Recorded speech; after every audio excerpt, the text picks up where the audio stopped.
vì rất to. Cái quả tối đấy. Quả cật hay quả gì đấy. Tôi bảo ăn vào thì tối dạ.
Rồi, bây giờ mày muốn tắm chưa? Chưa thì phụ tao dọn bước qua này xong anh em mình. Tao tí chiều nó lẹ lắm. Giờ là mình Tao phải lên tiệc, phải lên đèn rồi. Tiểu ý ghê.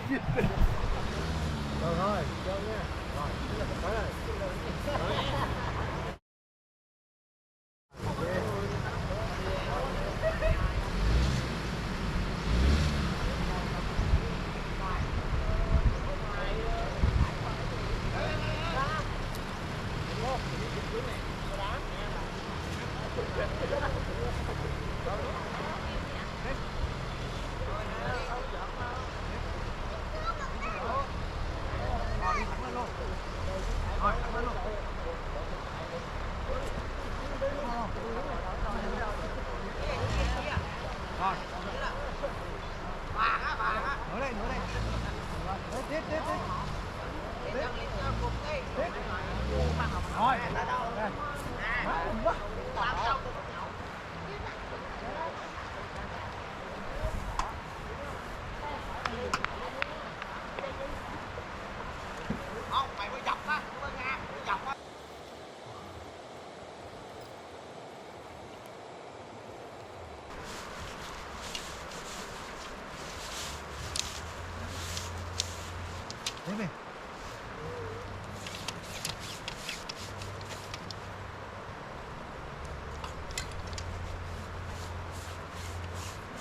Rồi, căng luôn nha. Rồi, mày căng mày đi.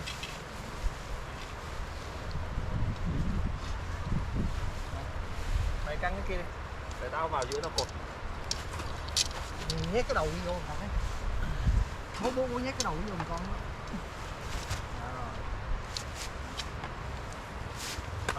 Rồi, ok vậy.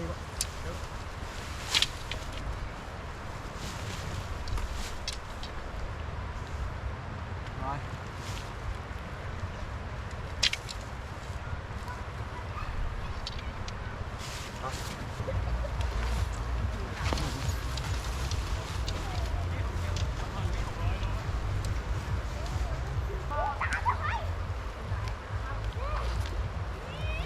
Rồi, giờ đây.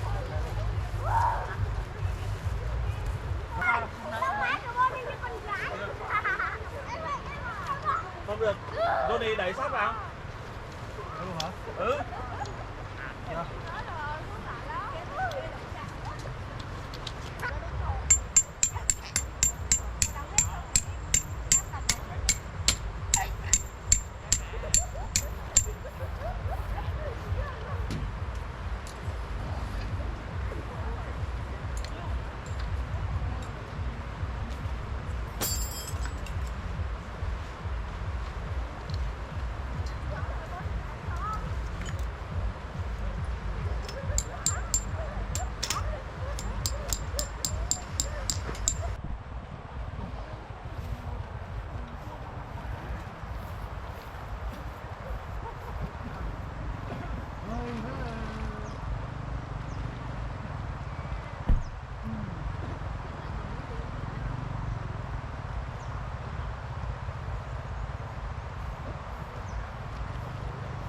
kia à? Đi bộ à?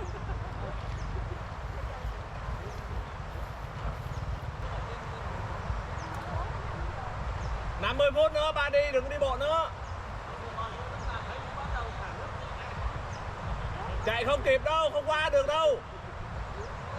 Chạy về đằng kia, đi qua cầu xong đi chạy về đây. 6 cây.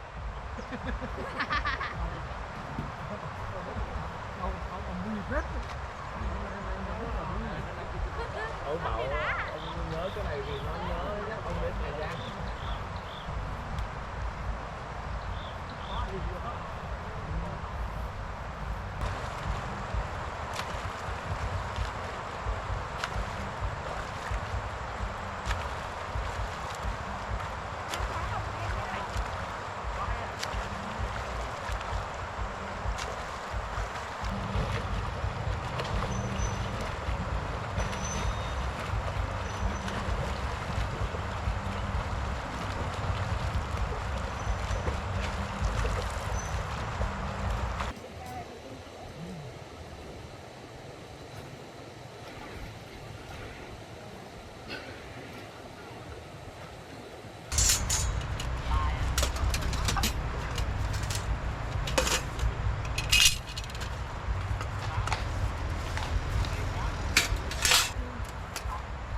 Mày nhá.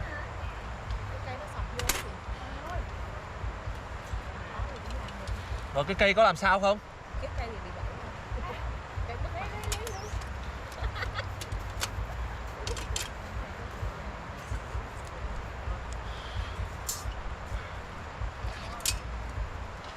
Đi. Lụy lấy anh đôi dép với Lụy.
Báo chứ.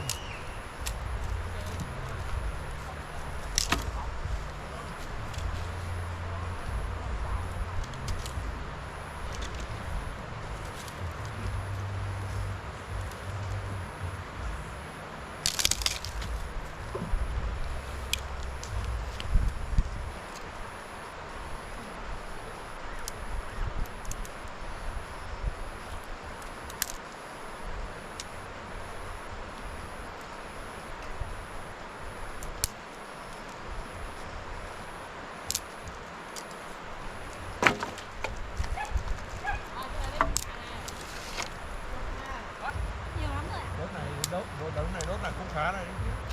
Đốt chắc 2 ngày đúng không? Được chưa?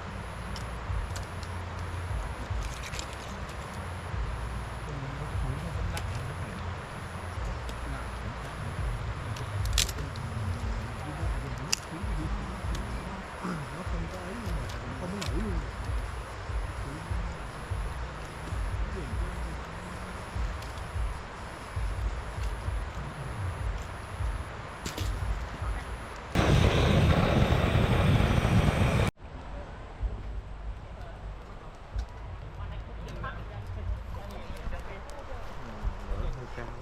Có nấu gì không vậy? Có. Bỏ cái nồi kia lên người ta. Để em đi.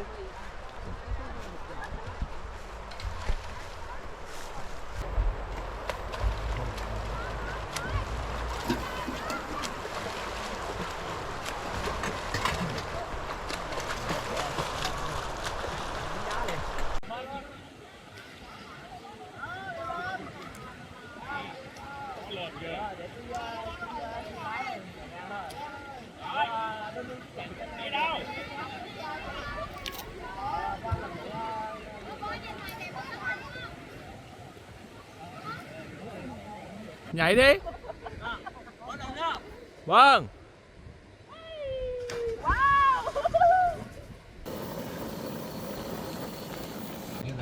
Vừa với anh chưa?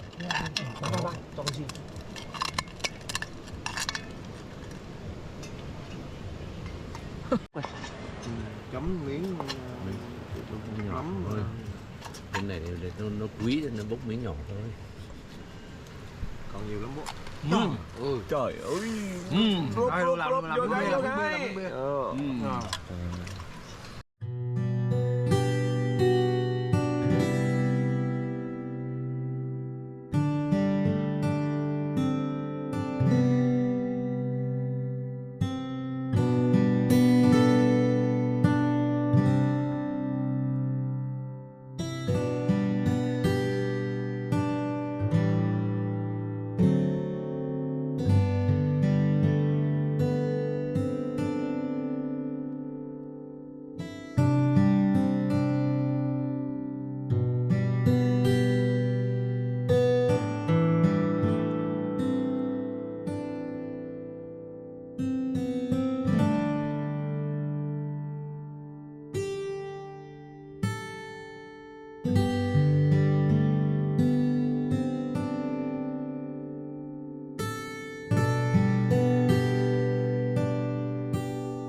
Nguyên không?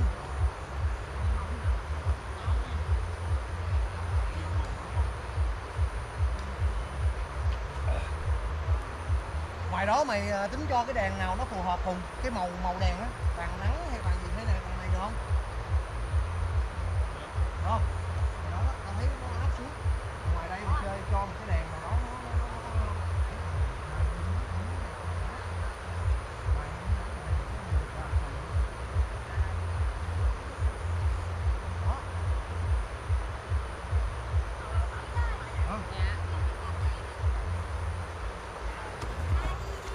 Không, vẫn còn cơ hội gì ơi. Vẫn hơn 50% đang đợi. năng lượng không xài được đúng không? Mình nằm ở đây là hợp lý rồi. Đúng rồi.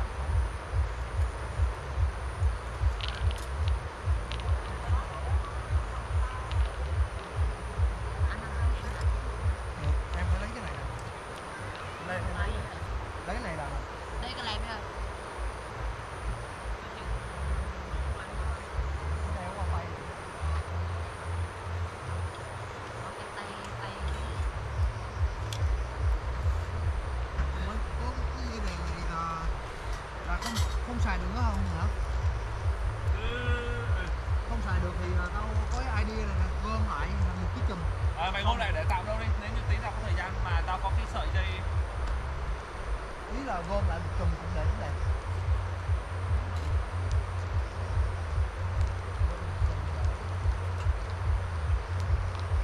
Góc cũng đẹp, để đây đi.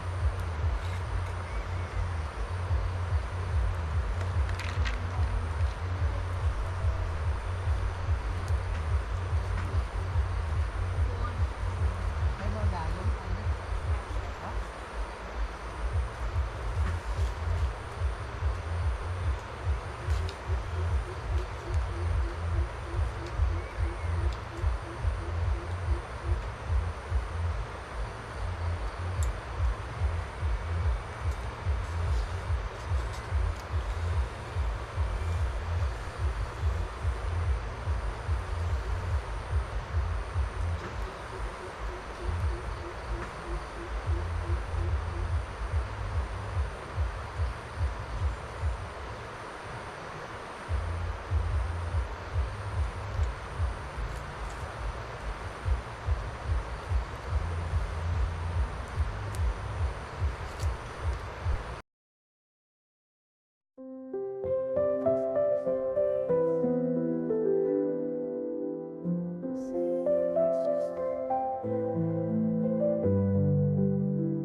Lonely whispers in the air. City lights just standing there. Watch the shadows dance and play. Bây giờ là 20 giờ 25 phút, năm mai không Lost in thoughts that drift away. Lonely stars up in the sky. Silent echoes passing by. Feeling weightless on this night. In the dark there's hidden light. Close your eyes and breathe it in. Feel the world beneath your skin. Let the moments softly blend in the space where dreams begin.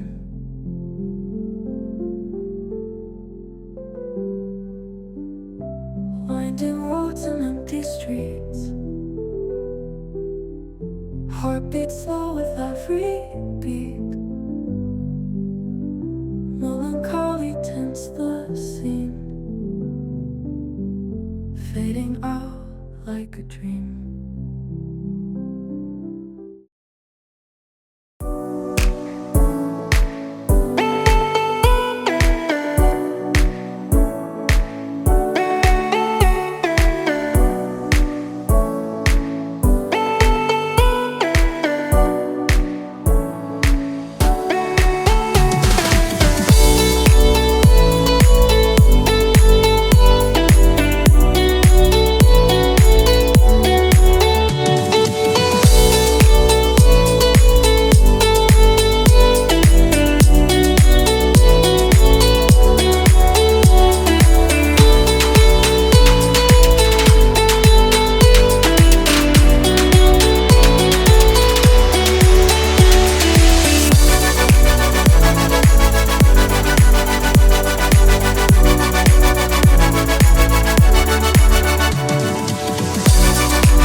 Bây giờ 6:30 sáng ngày mùng 3.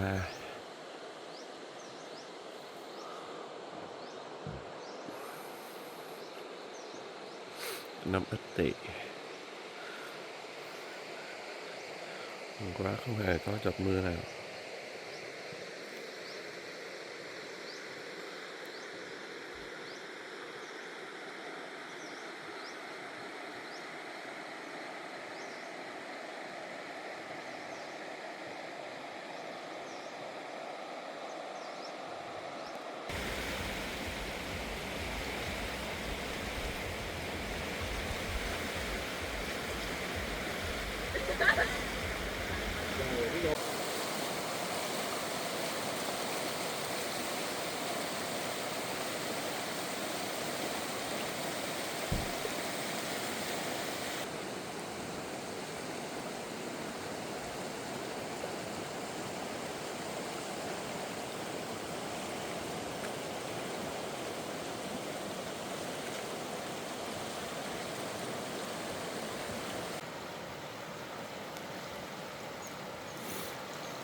Mùng 3 Tết Ất Tỵ tại Lang Âu. Hello mọi người. Cà phê cả nhà ơi, cà phê anh em. Cà phê. Ui giời đây, cá đây. Cá suối Lang Âu. Chánh hiệu gọi là Ui, nhìn con cá trời nó to, chưa có giấy khai sinh đã có giấy khai tử. Có giấy rồi ơi đây. Nguyên con. Đã quá rồi. Rồi, đâu rồi đi. Đây bố. Đây. Bố mời. Rồi cảm ơn bố.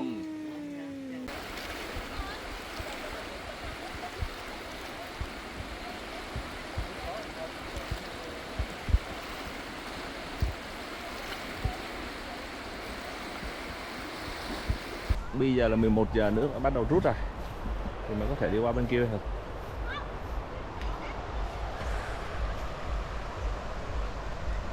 Đi thôi cả nhà ơi.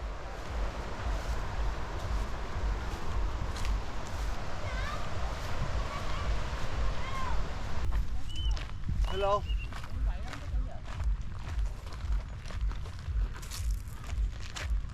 Tốt nhất chúng em đi.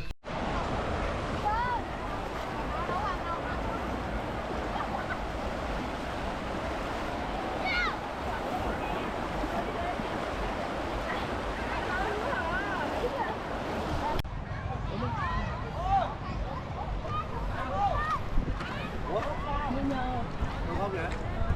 Mà cái đó có bị vướng nước không?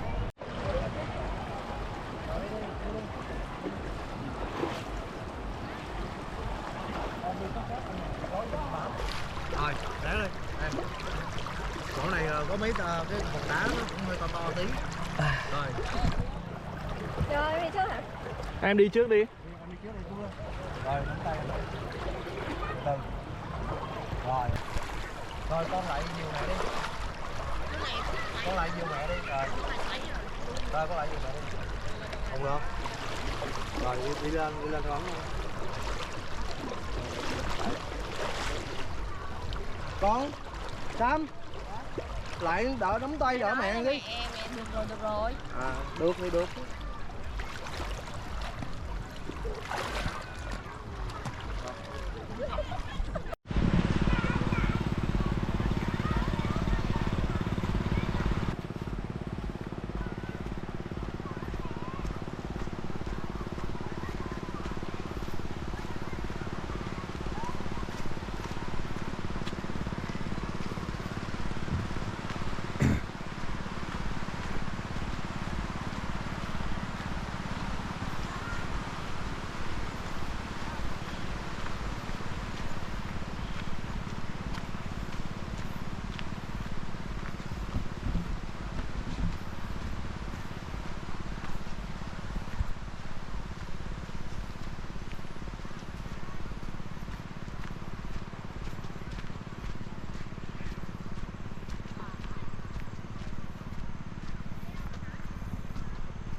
Bên phía xa xa là Bu Camping, nhà vừa mới lội qua con suối này.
Quả màu đỏ trong lúa á. Ừ.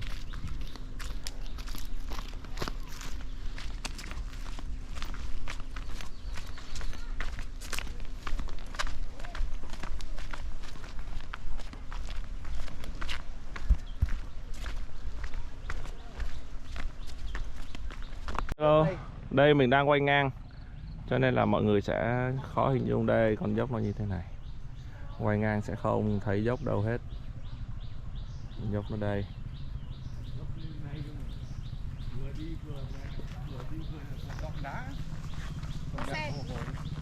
Rồi, tấp vô đi. Ôi đúng là công nhận là mình cũng được. Dốc này mà phải dám đi xuống cũng được thật. Xe máy đi cũng là quá giỏi. Trên này đi vô tư.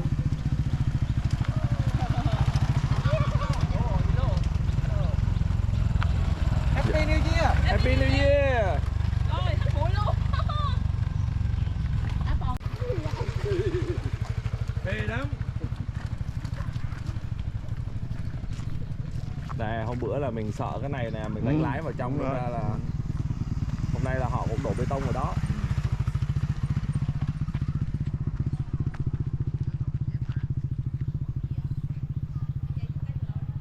Xong bắt đầu đi trekking.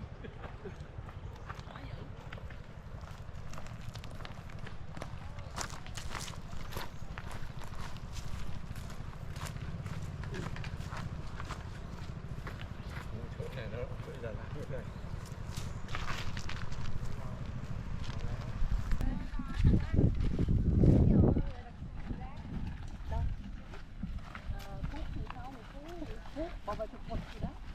Năm ơi, để Năm cầm. Phải quá.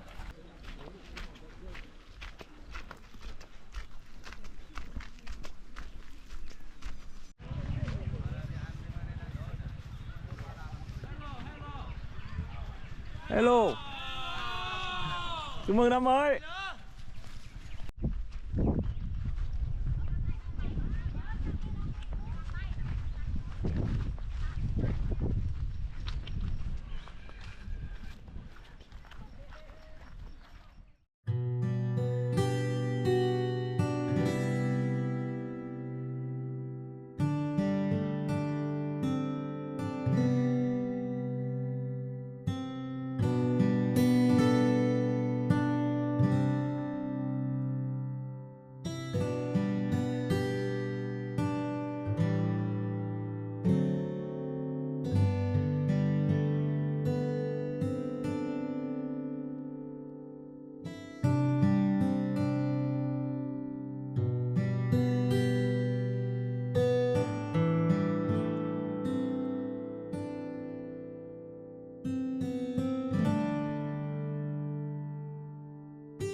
Mang bánh mì xuống không? Vâng. Em đang quay phim luôn à? Vâng.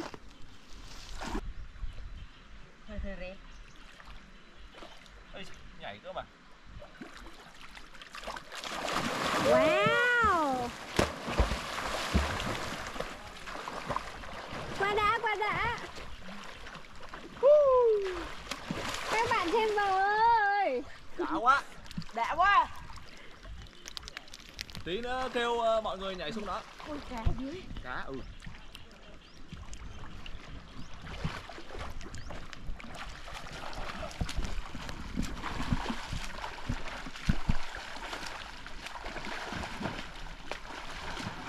Trời ơi siêu nhiều cá luôn. Trời ơi cá nhiều lắm. Bắt được không anh? Ôm đầu cũng được, vừa nãy con ôm đầu á.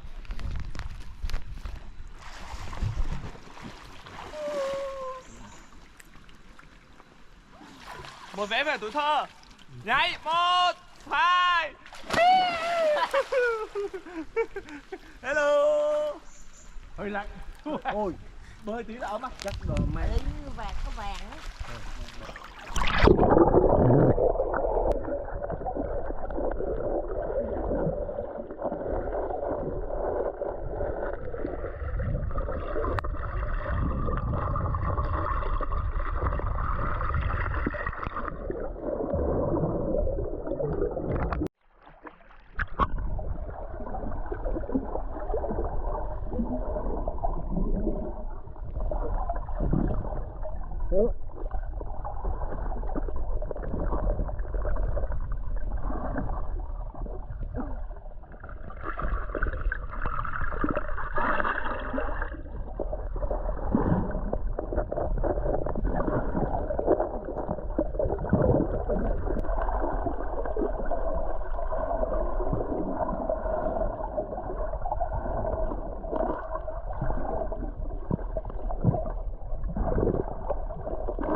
Đã quá, hello.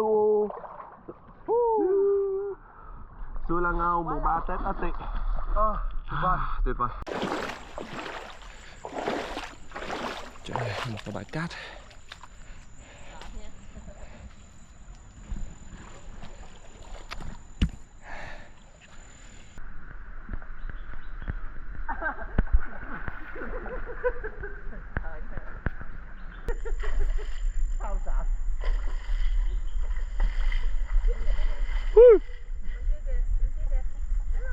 Hello.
Đẹp quá. Sam ơi.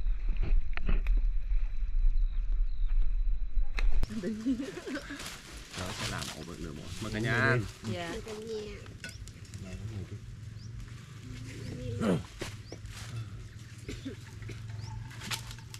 Chắc là sẽ làm cơm. Làm bông biên nữa là nó Đủ năng lượng ấy. Rồi có sẽ Cẩn thận ăn trứng đấy. trứng ấy.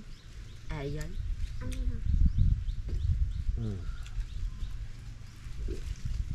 nó cũng trùng à. Rồi, bye bye vườn điều Lang Âu.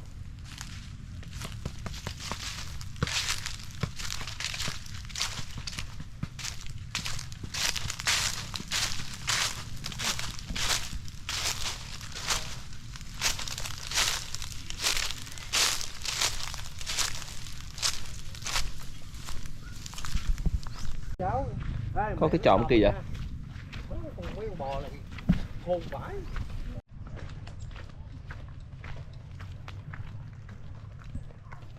Đây là con đường khá xấu để đi vào chỗ Lang Âu Bình Điều.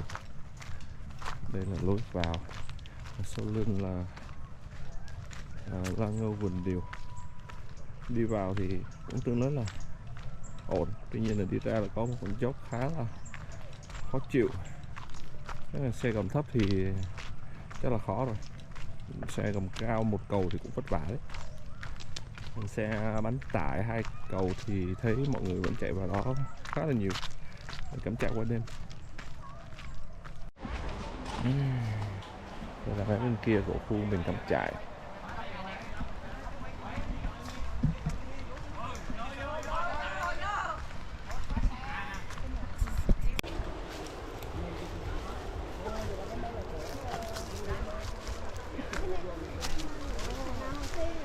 Sam, ông ơi. Hả? Ok.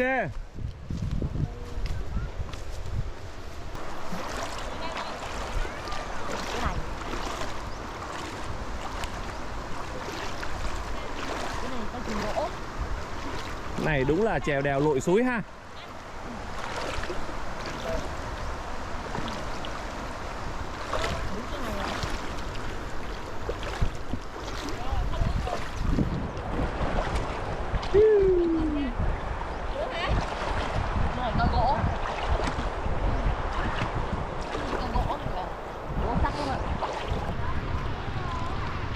Trường ạ.